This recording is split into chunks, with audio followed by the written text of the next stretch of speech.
Wapendwa wa mabibi na mabwana, kila aliye na sikio na alisikie neno ambalo Mungu amesema na kanisa. Katika hicho kitabu cha Walawi mlango wa 19 mstari wa 36. Walawi 19:36. Hebu weka pale na tusome wote kwa pamoja. Kila kitu kifanyike kwa haki. 1, 2, 3. Mizani ya haki, vipimo vya haki, efa ya haki, hini ya haki, ndivyo mtakavyokuwa navyo.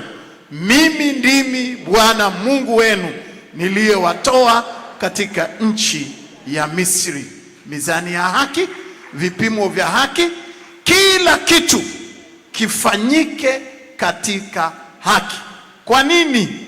Kwa nini mizani ya haki, efa ya haki, hini ya haki, kila kitu katika haki? Ni kwa sababu kitabu cha nabii Isaya mlango wa 57 na mstari wa 20 na wa 21. Isaya 57, 20 na 21. Biblia inasema hivi: bali wabaya wanafanana na bahari iliyochafuka, maana haiwezi kutulia, na maji yake hutoa tope na takataka. Mstari wa 21, hapana amani kwa wabaya, asema Mungu wangu. Hakuna amani kwa wabaya. Ni kama bahari iliyochafuka, inatoa tope na takataka. Kwa hiyo tujitahidi katika kutenda haki na kutenda mema. Je, nikihamua tu kwa kiburi changu kutokufanya haki, kutokutenda mema, kutokusimama katika haki na kufanya udhalimu kwa karakta, kwa kiburi, kwa kila kitu, mshahara wangu ni nini basi? Mshahara wa huyo mwanadamu umeandikwa katika kitabu cha Habakuki mlango wa 2 na mstari wa 11. Kitabu cha Habakuki mlango wa 2 mstari wa 11. Biblia inasema hivi: kwa maana jiwe litapiga kelele katika ukuta, nayo boriti katika miti italijibu. Nitarudia tena: kwa maana jiwe litapiga kelele katika ukuta, nayo boriti katika miti italijibu. Macho ubaoni.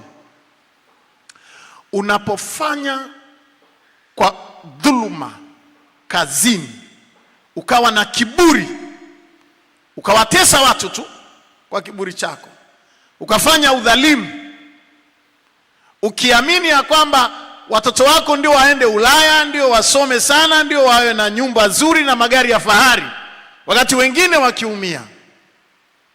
Haya, sheria ya kimbingu kwa neno la Mungu na sheria ya asili, haya mambo hayaishiagi kazini baada ya kustaafu au hata ukiwepo.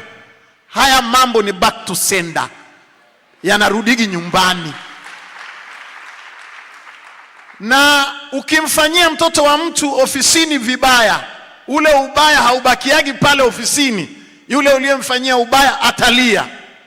Akishalia ule ubaya wote na dhuluma zote na ufisadi wote, unarudigi nyumbani, unakaaga nyumbani.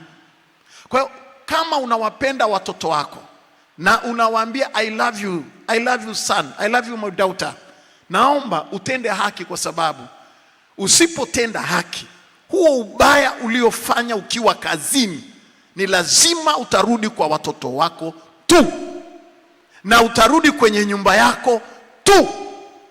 Na uzuri ni kwamba utarudi ukiwa hai, ili macho yako yaone sana, kwa sababu umetenda kwa udhalimu na mikono yako imebeba udhalimu. Wapendwa, ni nani asiyejua ya kwamba udhalimu wa Daudi aliyofanya wa kumchukua mke wa Uria na akamuua Uria kwa upanga wa Waamoni, ule uovu ulirudi katika nyumba ya Daudi. Boriti, tofali la nyumba ya Daudi, lilizungumza na boriti kwenye paa. Umejenga nyumba kwa sababu umedhulumu watu. Umetumia mabaya madaraka uliopewa, ukafanya dhuluma, ukaenda ukajenga nyumba ya dhuluma. Ukawachemshia watoto wako chakula cha dhuluma. Ukawasomesha watoto wako na dhuluma. Ukawatafutia fursa kwa dhuluma. Biblia inasema tofali litaongea na boriti kwenye nyumba yako. Watapiga hadithi. Na kwenye nyumba ya Daudi, tofali la nyumba ya Daudi liliongea na boriti. Daudi alikimbia, ni mfalme, alikimbizwa na mtoto wake. Tofali lilizungumza na boriti kwenye nyumba ya Daudi. Habari ya mke wa Uria, dhuluma aliyomfanyia mke wa Uria, na habari ya kumuua Uria, damu ya Uria isiyo na hatia iliyomwagwa. Tofali la nyumba ya Daudi liliongea na boriti. Nataka niwaulize swali. Baada ya kustaafu, tofali la nyumba yako na boriti wataongea habari gani? Katika biashara hizi, katika utumishi huu wa makanisani, madhabahuni kama mchungaji Kimaro, nikishamaliza utumishi huu, nyie wazee wa kanisa, mkishamaliza utumishi wenu, kesho kutwa ninawabariki wapya. Tofali la nyumbani kwako na boriti vinaongea nini? Kwenye nyumba ya Daudi viliongea zinaa, lakini kwenye nyumba ya Daudi ziliongea tofali na boriti iliyokuwa na ajenda mbili: zinaa ambayo Daudi alifanya na upanga wa kumuua Uria. Tofali na boriti, they have to talk each other. Mtoto wa Daudi aliinuka kinyume cha Daudi, akamkimbiza Daudi kwa upanga, akatafuta kumuua baba yake. Tofali na boriti vilipozungumza katika nyumba ya Daudi. Daudi alikimbia peku. Nenda kasome Biblia. Mfalme alikimbia peku, akakutana na mtu, akamrushia udongo, akamrushia Daudi udongo usoni, akamwambia wewe umelaaniwa kwa damu. Akamlani. Watu wakataka kumuua yule jamaa. Daudi akamwambia msimuue, mimi mwenyewe najua ni boriti na tofali za nyumba yangu zinaongea. Daudi akapanda ule mlima akilia, akiwa peku. Mtoto wake wa kiume akachukua masuria wa Daudi wote, tofali na boriti, akatengeneza baraza. Akaulizwa kwa mtu mmoja alikuwa anaitwa Ahithofeli. Akamwambia nifanye nini Ahithofeli ili baba yangu ajue nimechukizwa naye? Ahithofeli akamwambia chukua wake za baba yako wote, weke kwenye baraza, ufanye nao ngono hadharani. Na hiyo ndio zinaa mbaya ambayo haijawahi kutokea duniani na haitakaitokea. Na wakaita National Assembly, kusanyiko la kitaifa, na yule mtoto akafanya ule ushenzi juu ya dari, kwa maana imeandikwa, unalolifanya kwa siri mimi Mungu nitaliweka peupe, anayepita aone. Tukihubiri haki uelewage. Sasa saa inakuja na saa ipo. Tofali la nyumba yako na boriti vitakapopiga hadithi, vitaongea hadithi gani? Mheshimiwa Rais mstaafu hayati Mzee Mwinyi alisema maisha ni hadithi ati. Tengeneza hadithi katika maisha yako ili watu baadaye waweze kuwa na hadithi nzuri. Hadithi ya boriti. Na mimi nataka nikuambie, mimi nimekuwa mchungaji naombeaga huku kanisani. Kuna watu hata waombee maombi gani hapa kanisani, wakirudi nyumbani tofali na boriti vinaongea mabaya baba zao waliofanya, mabaya mama yao walizofanya, mabaya. Mabibi na mabwana,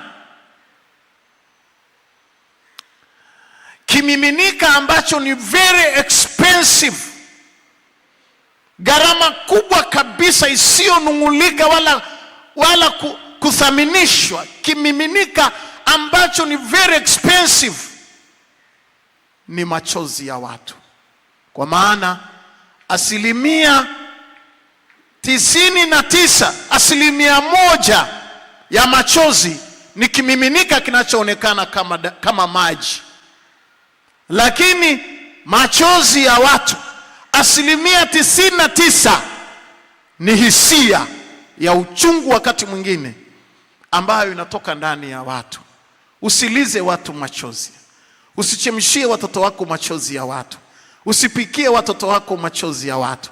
Usipeleke watoto wako scholarship kusoma ng'ambo na machozi ya watu. Nataka nikuambie, boriti la nyumba yako na paa lake, matofali na boriti vitapiga hadithi na vitaongea. Na hakuna kitu kibaya kama nyumba ambayo kwa kazi ambayo Mungu amekupa kufanya, iwe kanisani, iwe kwenye taasisi, iwe kwenye kampuni, iwe serikalini, halafu tofali lianze kuongea na boriti. Hamna rangi utaacha kuona. Hakuna rangi utaacha kuona. Daudi alikuwa ni mfalme. Tofali lilipoongea na boriti, hakuna rangi ambayo hakuona Daudi. Nenda kasome historia yake. Hakuna rangi ambayo hakuiona. Kwa hiyo ni maombi yangu, chochote unachokifanya kwenye jamii, jitahidi kufanya haki. Tenda haki. Tenda haki. Tenda haki. Na kama umeshatenda uovu mkubwa kwenye maisha yako, tafuta mahali pa kwenda kutubu haraka.